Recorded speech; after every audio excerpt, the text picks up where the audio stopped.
Tidak ada kata maaf, deretan penyerang PSM Makassar perlu dipertimbangkan untuk dilanjutkan musim ini. PSM Makassar mengawali Liga Indonesia musim ini dengan start yang tidak mulus.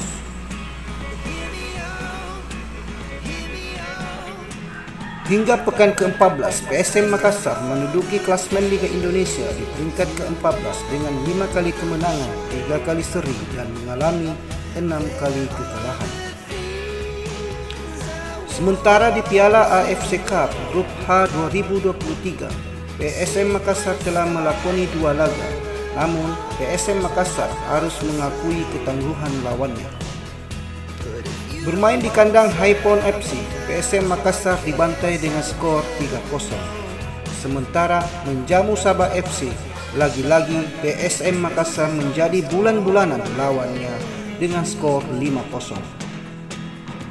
Mandulnya lini depan dan rapuhnya lini belakang menjadi bagian yang harus dievaluasi oleh tim kepelatihan dan manajemen PSM Makassar. Penyerang PSM Makassar hanya menyumbangkan 2 gol dari 16 gol yang diciptakan pemain Juku Eja. Everton Nascimento dan Andi Harcipto masing-masing menyumbangkan 1 gol dari total gol Laskar Tunisia. Sementara Adilson Silva belum bisa menyumbangkan gol di Liga Indonesia hingga pekan ke-14. Namun, di ajang kualifikasi AFC Cup, Adilson telah menyumbangkan 2 gol ketika melawan Young United. Melihat kondisi tim yang memprihatinkan sebagai status juara Liga 1 tahun sebelumnya, PSM Makassar perlu mempertimbangkan mendatangkan pemain baru di putaran kedua untuk mengisi posisi yang tidak bisa berjalan secara maksimal.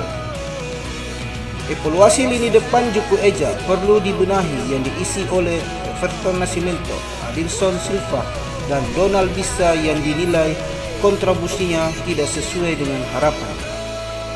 Penambahan lini belakang perlu ditingkatkan juga melihat beberapa pemain rentan cedera dalam mengarungi Liga Indonesia yang super ketat.